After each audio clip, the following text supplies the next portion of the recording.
The Ensombl Advice South Africa podcast is intended for professional financial advisors. All discussion is limited to publicly available information and should not be interpreted as legal, professional, or financial advice. Ensombl Advice is not a licensed financial services provider and does not provide financial services. Before making investment decisions, you should obtain financial advice from a qualified financial advisor.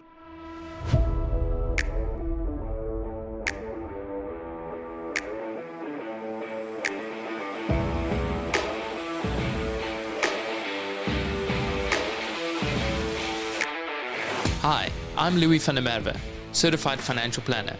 Join me every week where I get to have discussions with global leaders in the financial planning space to help you serve your clients better and run a more efficient financial planning practice. This is Financial Planners South Africa podcast.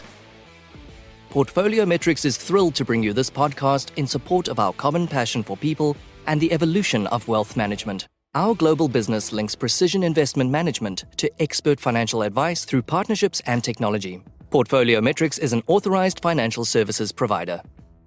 ComSpace is a revenue management solution developed specifically for independent financial advisors. It is a web-based application that tracks, allocates, and manages advisor revenue. The system seamlessly reads commission statements from financial institutions and can address any permutation of commission splits. ComSpace provides mind-blowing, out-the-box revenue business intelligence and analytics, along with super flexible reporting to effectively manage and grow your business. Welcome to another episode of Ensombl Advice South Africa.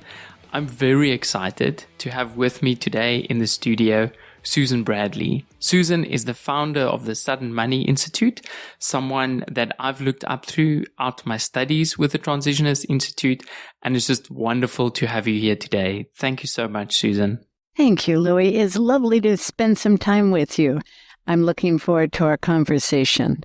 There's so many avenues we can explore, but I do want us just to maybe, as at the start, share with our listeners, how the Sudden Money Institute started. You shared that it's almost 25 years or 23 years for the Institute. I'd love to hear that beginning days. I was cleaning out files over the weekend and coming across our mission statements from 23 years ago. It was June 25th, year 2000, that the Institute began. And I'll back up for a moment, but tell you that I discovered there was a big gap in my training as a financial planner. I'm a CFP since the early 80s. Those were kind of the pioneering days when we were all figuring it out. And I thought that I really knew it. I taught it in the local college, and I did financial literacy for kids and women, and I was all in. But when I found that we didn't have a protocol for life disruption, a big life disruption, and in my case, it was medical settlements for medical injuries for a group. And I was asked by the lawyers managing that, or they were actually just bragging and telling me how much money they were going to get people. And I realized that people were in trouble because they were getting money without, or thinking they were getting money without a date or anything. And they were making decisions of what to buy, houses, how to get divorced, or how to help a parent, or making all kinds of commitments, not working because the money was coming. The money never came. So people were in financial trouble as a result of it. And as I was looking at this situation for a couple of months, I was looking for financial planning protocols for it, a model. And we had models for widowhood and divorce and retirement, which are big life events. But we didn't deal with the human side. And decision-making seemed to be very troubling. People made pretty bad decisions.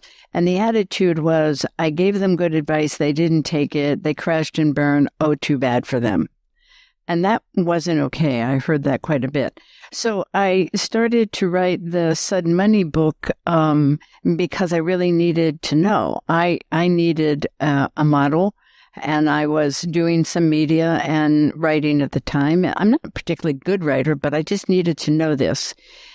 So I created the first model, really, for doing this. And it very much looks like the first model right now. It is not complete like we know in I kind of shudder every once in a while. Like in the book, I said, you should avoid emotion-based decisions. Well, that's just ludicrous because all decisions have the emotional component. In fact, it's probably the driver. So I didn't know that kind of thing in the beginning. But in 2000, there were enough colleagues, mainly from my estate planning work that I did and Nesrudin, that people wanted to gather around the topic and help figure it out. And so we really started as kind of a collaborative back then. And it turned out that none of them wanted to do any of the exploration work. They wanted me to do it. I thought I was joining together with a group. So eventually I'm captured enough by the topic and that I sold my practice 16 years ago so I could do this work full time because it really needed full-time attention. Now that I'm thinking about it, I've said 16 years for so many years. It was probably more like 20 years ago. I just don't really think about that too much, but it's a very complex topic that doesn't seem to have an end point. There's always more. And now the profession really does look at transitions, not quite the way we do, but it's more recognized. It isn't just a retirement or the death of a spouse. They're looking at the human side, and it's both sides are equally important and equally complex. Susan, have you seen people's interest wane or come and wane around this topic? Because it feels like right at the moment, and maybe it's just part of my awareness, is that there's so many people starting to talk about or even using the word transition, maybe not in the same context we would use it, but it does feel like the time is ripe for the work for financial planners to become aware and share with their clients. Do you feel that this is a different time than in the past? Yeah, it really is, Louis. Transitions, these life disrupting events that pivot life in a new direction, because you're not the same. After you sell your business, you retire, your parents pass, and you're now taking over something. You are at the core maybe the same person, but you're in a whole new life chapter. These kind of events have always driven the financial planning profession right from the very early days.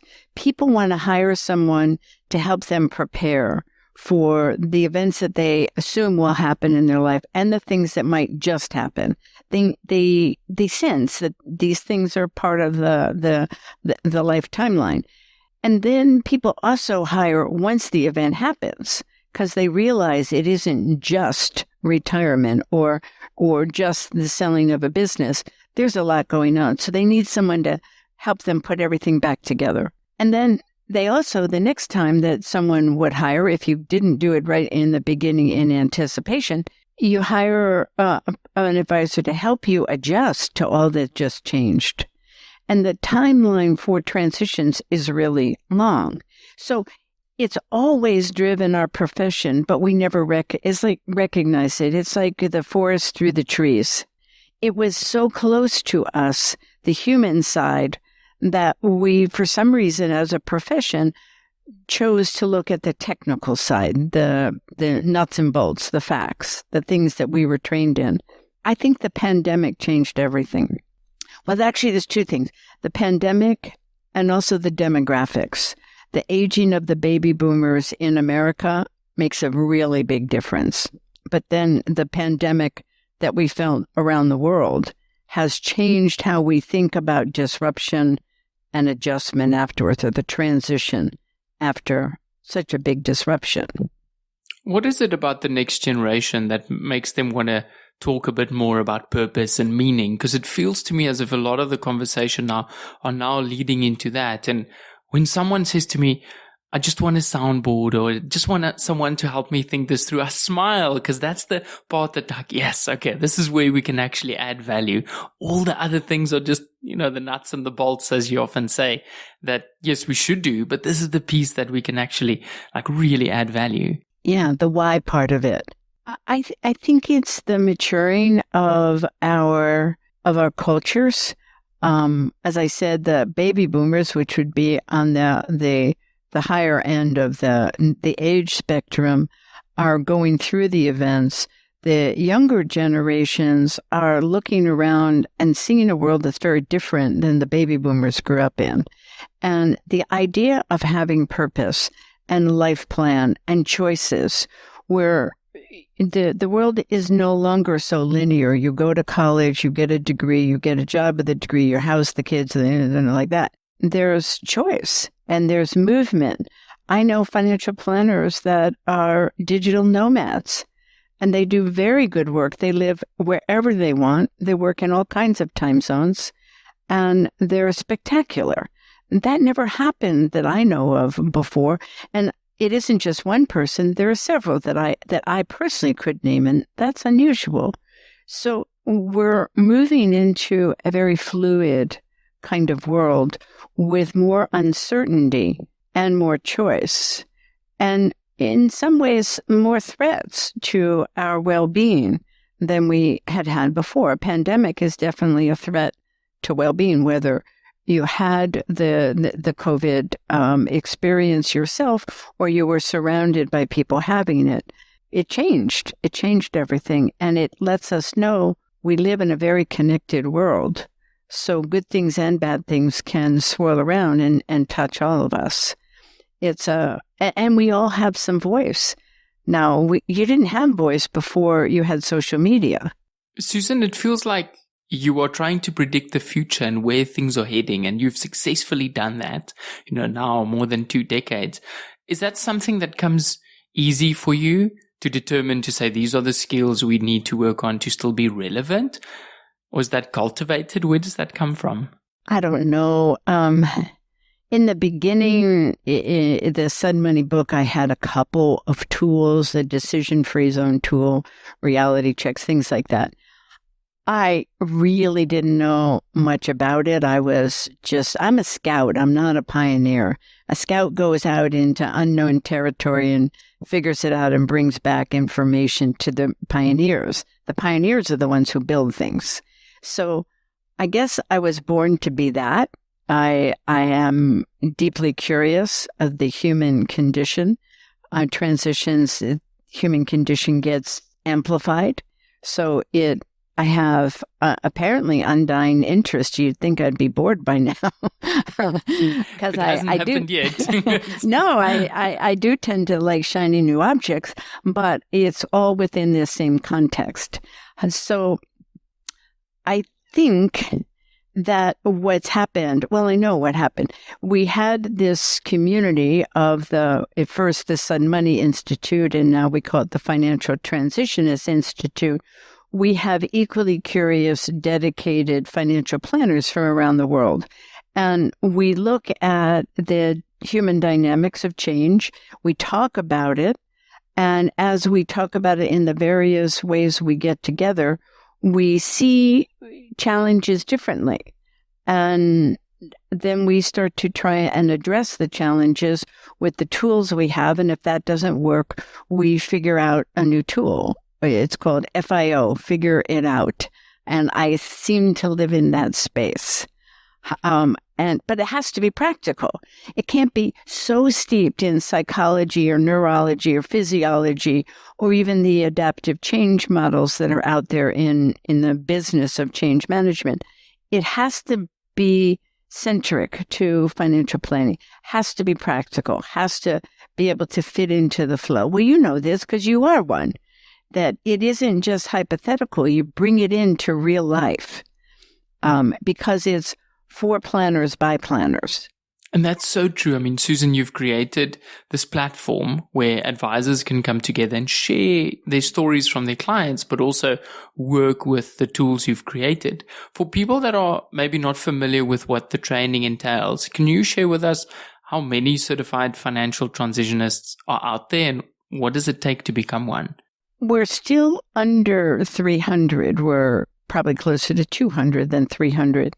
And we've stayed pretty focused on our small group because that's what it takes to really develop things. So instead of building stuff that you could put out there under this banner, we've been doing it from the inside out. Now we have built a platform for 2000. So now we're ready to grow. And what we did, Louis, is we looked at some of the reoccurring challenges that people have, and we built tools for them. So, for instance, communication is a fundamental aspect of being a human being. But when you go through disruption and change in your life, the way you communicate or the way you need other people to communicate with you frequently shifts. You go from socialized behavior for communication to a very hardwired. And you need it a certain way. Otherwise, you don't hear, you don't absorb, you don't remember, or you short circuit in some ways. The brain is not the same in change as it is in status quo. So the brain kind of, people say the frontal lobe, the frontal part of the brain for problem solving, long-term thinking goes offline, and the short-term brain, amygdala, hijack.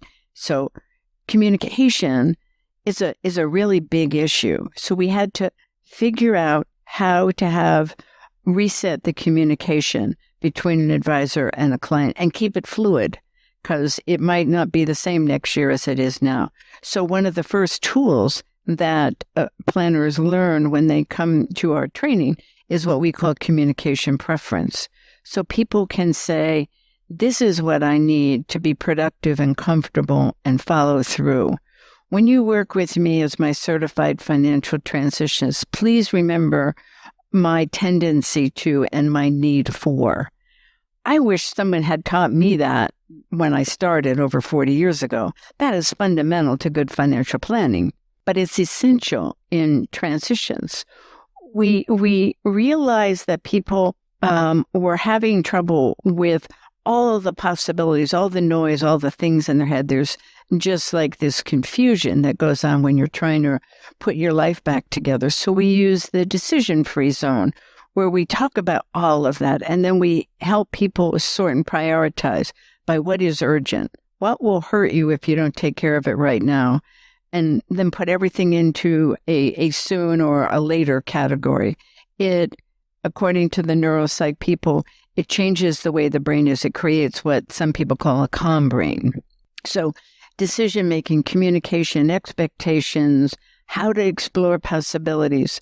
So as we find these things, we created tools. So in our first, in our core training, which is really advanced studies in and certification in life transitions, there are 9 tools that we call it core because they're the core. You know this because you've learned them, you use them, not all of them every day with every client, but they're really workable for all kinds of clients. High net worth, low net worth, young, old, people that really just supposedly just want to talk about their investments, and now it introduces another side. You're laughing with that. Do you have a story around that? I do, because I've realized that these tools are life tools, right? And I've probably used them as much with family members going through complex transitions than I have with clients. And there should be some kind of roadmap, right? You say these are the things that you can use in your everyday life, as opposed to, hey, when we talk about finance. So I'm wondering, how much of this really has to do about the money, or is it just that the money is like such a key decision? Like, why did you decide to couple it with money? Well, as I understand what we now call transition literacy, so we probably all know about financial literacy. And I was very dedicated to that, particularly in the 90s when it was new and we were forming it, and I was on different boards and that kind of thing. So, and the belief there is that money is a powerful force in all of our lives. It's not as powerful as spirit, but it's pretty powerful. Some say the most powerful force. So just take that as a given, if you will. But there's another powerful force, again, besides spirit. It's change. It's change. We are built to change as human beings. We don't come in as babies and stay babies. We go through all these different events. So you take these two powerful forces, and wouldn't it be great if from a young age we developed financial literacy and transition literacy, because when those two forces come together, that's when the amplification happens. That's when the stakes are high, big stuff's happening, and it's like a chance to write the next chapter of your life if you get it, if you understand what's going on when those two intersect. So change is a really, really big force, and it is the human side. So what we would advocate is that you start on the human side and you blend into the technical. Right now, the profession is still more on the technical, and then you understand the human. We think it's the other way around. That's very similar to the Financial Therapy Association, which I think also defaults to, typically therapists. So would you say that would be a more suitable path to take if this is what you want to lead from, purely from an academic study perspective? If you could guide future financial planners, what do you think would be a reasonable place to start? I think it depends upon the individual. I know the work of a certified financial transitionist is therapeutic. People hear that all the time. Oh, it's like you're my therapist.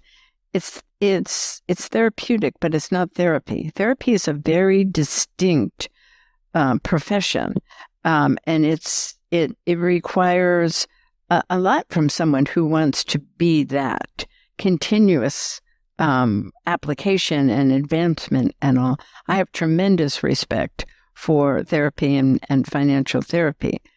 I do think it depends. We find people who have done some version, and there's so many different ways to enter the space of financial therapy, who have said, I've done this, I have some kind of a foundation. They're probably still active there, but now they want to go to the transition side.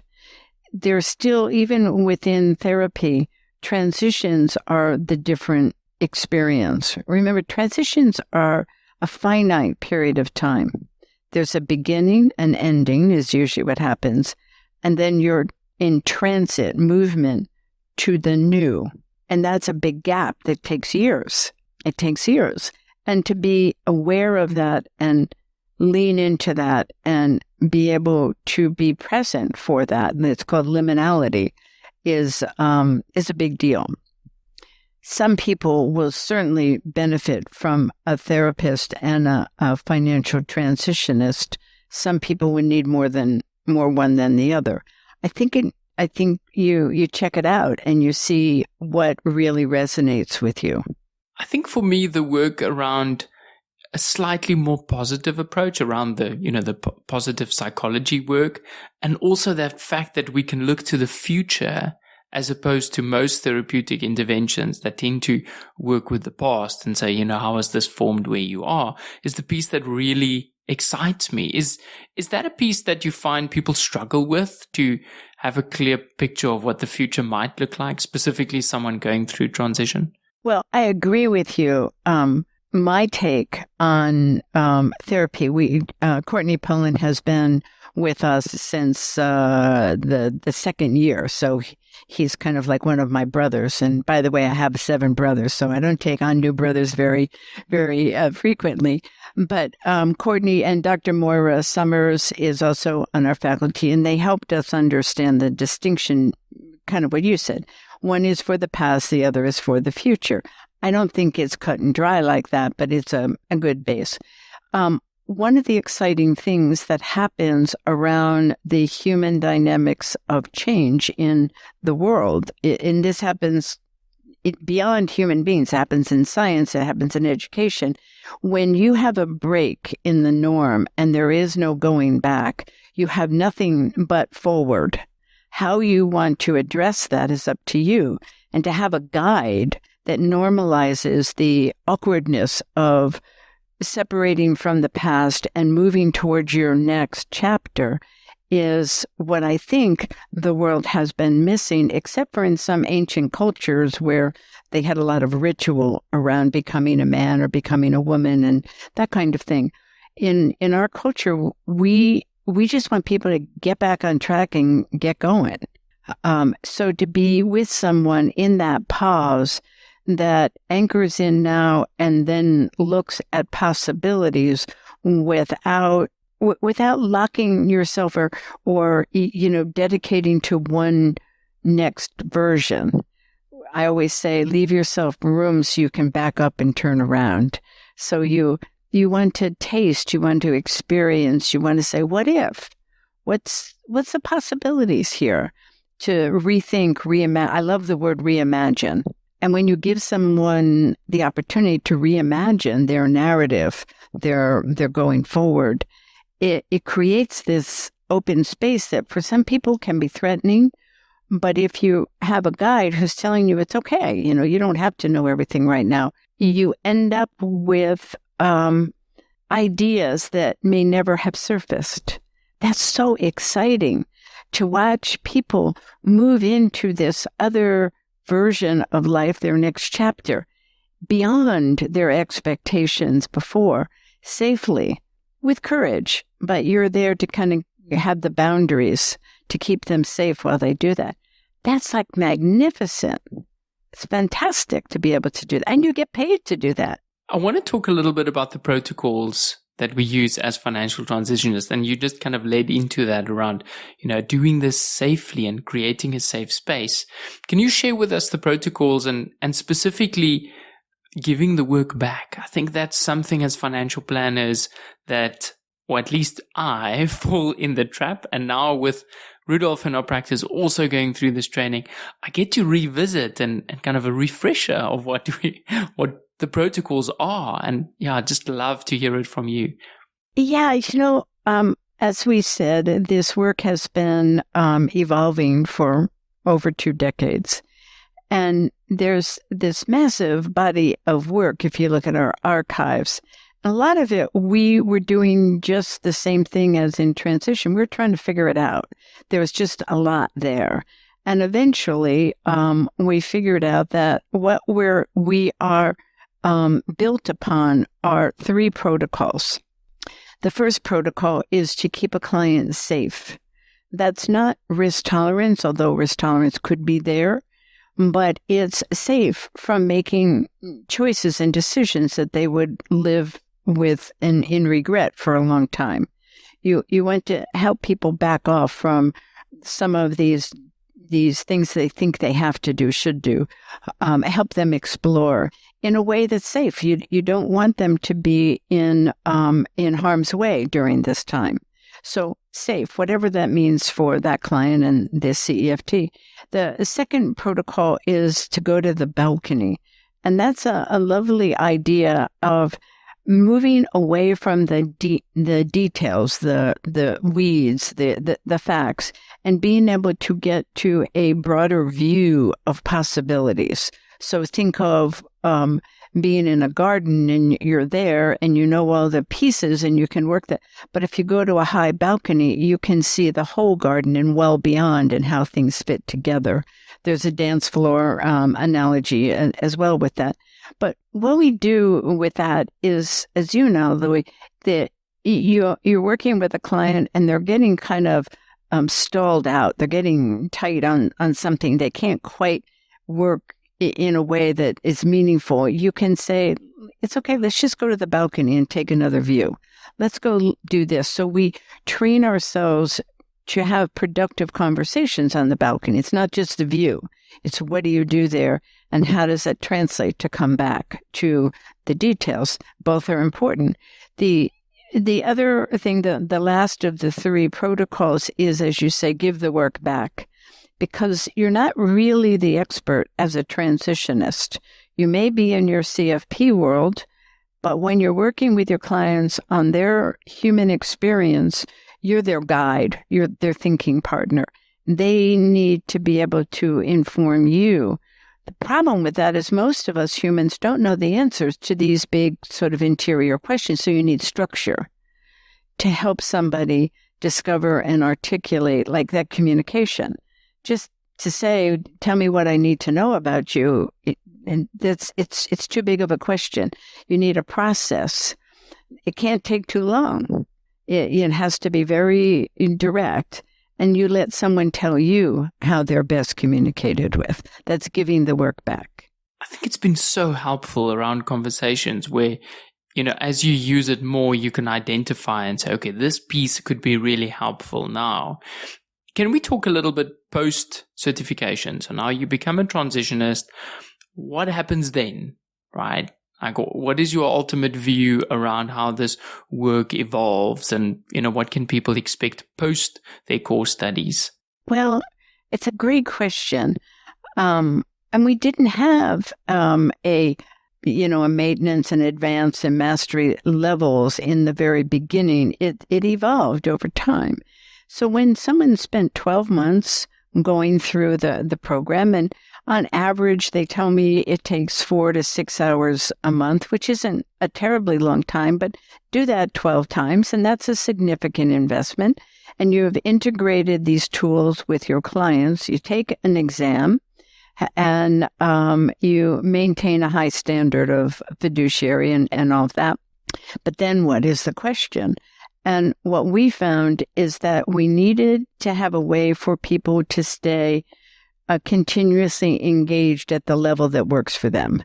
So it may be just showing up once a month to our community calls or on our weekly huddles. It may be once a quarter you do a webinar, you do the virtual conferences, but you stay connected. We ask people to have 15 hours of CEs every year, and we provide that. And our CEs are acceptable in the States anyway for CFP and CDFA. So it's pretty high quality stuff is what we dedicate to. But then some people know that they're wired to really go deeper, and they go on an advanced track where we meet once a month and go over cases, and there's a whole body of advanced tools. And I don't know that there's ever an end to the tools, because they come based on needs. So I don't know about that. And then some people want to go on further, and they do a mastery track. And that starts with 6 months of work as a small group with Courtney Pullen virtually. And he has reading. There's a book called Mastery. We don't say master, we say mastery because it's continuous. So there's 6 months of work with Courtney, and then every 2 years, we have a 5-day mastery or inward bound retreat where we go to the mountains or we go to the ocean, and we spend those 5 years. Would that be nice? 5 days. We'll become monks. Yeah. The swamis of the mountain. No, it's not that. It's not that. It's looking at yourself. Who am I, the giver of advice? How do I show up? And it's profound. And so the people who have done that mastery program, Inward Bound, they usually come back so we have a 3-day for the people who have done it.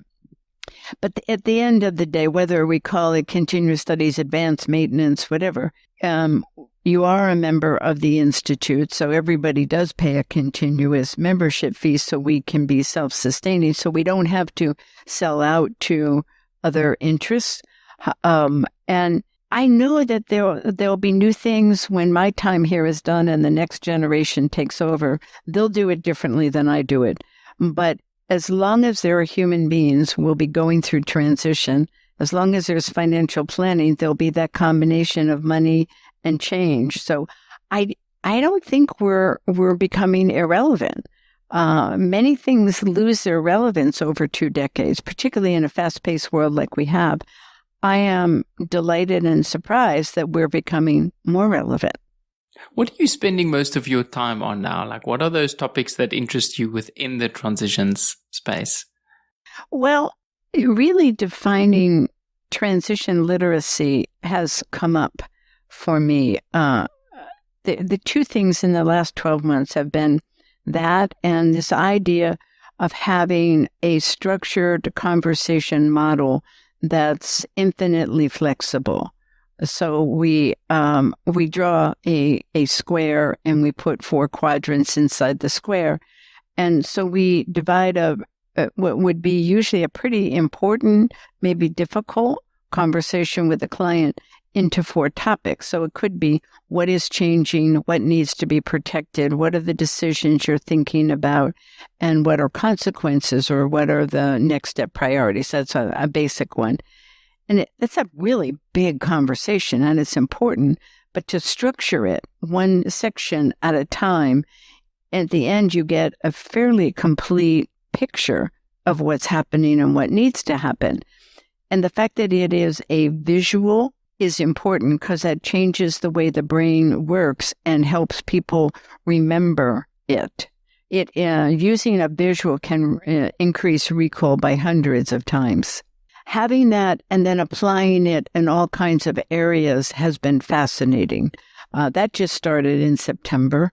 And now, in last month, I was thinking about transition literacy as really a definable protocol. Because if you look up financial literacy, you'll see it has 3 components, 6 components. People say it different ways, but there's some basic stuff. I need to really define transition literacy as tightly as we have had financial. And I can do it enough in speaking topics and that I just presented that to the NFLPA as that was the main topic, transition literacy. But I think we have a good ways to go to really tighten that up. Absolutely. I mean, it strikes me how a lot of this work could be seen as coaching. Is there a similarity? Do you draw inspiration from it? Or is it maybe just my lens that I'm viewing this work? You know, that's interesting. Over the years, people have come to us and said, I'm coaching in this space, and they come to do the training. The training so far has not really fit people who are doing coaching. There are some tools that certainly are helpful, and there's some modifications we could make to a shorter version of training for coaches. We just haven't had the time for that. But I have found that coaches are not doing the same work as the CEFT. I didn't know that in the beginning, nor did they. And we had best effort on both sides. And it just, it's like having a great pair of shoes, but it's not quite the right size. For me, it's been that the coach training, I think, helps you to listen, to help give some of the work back. Yet the Transitionist Institute was that tie back to the CFP work. Because otherwise, if you're just coaching, you're hoping that client would come up with some of the financial solutions by themselves, which, that won't happen. You do need to tie it back. Yeah, I think you're right in that coaching training would be helpful. What I was talking more about is someone who is in the business of coaching. So that's their business model. It doesn't seem to translate. Even I used to do this faculty work for this group of estate planners that worked with high net worth people. And we spoke the same language, but when they came in for this training, they don't spend that kind of time with their clients. And they would use some of the tools as a quick problem solver, but it wouldn't integrate in. So I'm happy to let anybody come in and try it out. But so far, it's people that really work in the financial advisory and financial planning space that get the most out of it, because that's really who it was designed for. I wonder if part of that is just the amount of time we spend with our clients, like building a relationship, not necessarily charging every minute or them getting an invoice for this session. Because what I've seen with the clients going through transition that I'm working with, it definitely takes more time than clients who don't. Yet the outcome is, multiples of clients that are not going through transitions. Yes, it is true. Someone said to me, I don't want to work with clients in transition. They're just high overhead. And I think that would be true for someone who doesn't have training and tools for the efficiency and the real connectivity, and someone who doesn't have a model for being compensated for that unique work. And that's been a struggle. Over the last 4 or 5 years, we've been moving into a tighter understanding of how to charge for a life transition engagement as a separate offering. So not everybody's able to do it, depends upon their business platform. But the ones who have tried it out, there's a few of them that I think of when I'm talking about this. They're doing magnificent work, and they're paid well so that they're not losing money there, so they can really be all in and bring part of their team in. And they're usually complex situations. You don't need all of that for the everyday transition. But sometimes transitions throw a whole family unit into chaos. And to step into that, the attorneys don't want to do that work because they charge by the hour. And the CPAs are not wired to do that. So it's the financial advisor people that may or may not be. We just in our last conference, we were talking about how do you structure an agreement with scope and timelines and achievement objectives. It's different. It's different. Yeah, it's challenging to very work rewarding. With something that's so fluid and expect to have a very simple charging structure linked to that. Can we talk a little bit about the transitionist training outside of the US? Like how does these other countries fit in? Because most of the transitions are based in North America, yet you're not exclusive to North America. So maybe just touch on that for us a bit. The lovely aha that we got was that our work is transferable. It transcends, I think it's the way to say it, transcends culture, transcends time zone, and business platforms. We're really working on the human side. And I think the first person who really opened me up to this was Levi Navlaki in India. And he was in the U.S. at a FPA conference, and we started talking. That was well over 10 years ago. And Claire Stenstrom and Peter Budge in Australia. So in both cases, that goes back a long time. We do have time zone challenges, so we try and accommodate as best we can. It really is the same a process, the same tools. When they need to be adjusted, we can work with people on the adjustments. That's easy to do. The hard part working internationally is gathering in person, because that's such a joy. Even last year when we had a hurricane hit our conference, we did great work. We loved it. 12 people stayed towards the end, and the hurricane wasn't very bad. But we all have this hurricane conference experience that we share. And you don't get that virtually. That's our tough part. I know Mariette from South Africa also joined you. There. And then fortunately I could now see the virtual ones as well. And there's just so much knowledge. For me, almost an equal amount of that came from core training, is just listening how people use this within their business. Yes, that was that conference. Almost all of, except for 3 of the sessions, were CEFTs talking in detail on how they do what they do, the challenges and that sort. And you're right, we did package that up. We're transitionists. We have to deal with what life gives us. So before the conference was over, we had a hurricane virtual do-over conference.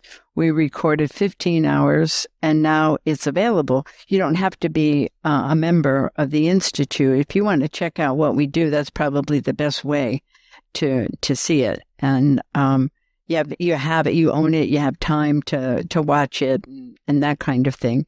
But the brainstorming, the connectivity in person is amazing. Although, I mean, Louis, you know yourself, the relationships that can build without ever having met anyone. I remember Chris Dale showed up at our conference. I'd known him for a couple of years. And all of a sudden, this really tall guy came. And I said, oh, my gosh, you're so tall, or you're so short, or you're so this. You just don't see that. And it's fun. But the connection I mean, you're connected to so many people around the world. I know, I can't imagine how many people we know in common, but if I mention your name, frequently someone say, oh yeah, I know him because of. So you're a master at doing that. That guy at the end of Africa, what is he doing? Yeah, but you're there, you're present. It definitely, there was a time during the peak of COVID where it was easier to connect with someone in New York than to connect with my neighbor. And I'm grateful for that time because it also led to this work. But yet there's still a piece missing that, like you said, you can only get in these in person. There's a little bit more. For people that are listening and saying, oh, they really want to explore this a little bit more, like what would be the best next step? There's a couple things. Once a month now at 4 p.m. Eastern, which would not be convenient for you, that would work for other time zones. But we're going to record it, so it'll be available. There'll be a 25-minute intro that just is basics. So this is our why, and this is the how, and this is your next step. So that will be available after, I hope after this week. We give the first one in 2 days. The hurricane conference would certainly give you a deep look. But the real thing is, if people really are interested, it's good to just ask for a chat or ask for a Zoom call, talk. I can help you figure out if it really is a good fit for you. And then sign up to one of our core training. That's our advanced certification. That's the 12-month thing we talked about. We have them in June. We have them in November, and we have them in March. So 3 times a year. If we have enough people in certain circumstances, if we have 15 or more, we can create an individual cohort and work more on your terms. Or if there's a specialized area like football, people who advise football players, we could do one just for them because they have some specialized needs. But right now, it's 3 times a year in core training. Susan, I want to say thank you so much for sharing this today. A lot of it was a refresher, and it's just always wonderful to hear how you think about the future and where this is heading. I look forward to creating the first transitions-based practice in South Africa once Rudolf gets his designation. Yes. And I would be very proud of that, but we're just getting started. Yes, in a way, Louis, we all are. I think the future is unfolding every minute of every day, and we're learning how to just stay in the flow of it. And as a transitionist, that's something that we train ourselves to be willing to do and good at. And I love meeting you this way and knowing you. I feel like I've known you forever. And I'm going to get off this call and be with Katie Braden, who is someone else who knows you. So it's a small and wonderful world. Thank you for being interested and being the great planner that you are. Thank you, Susan.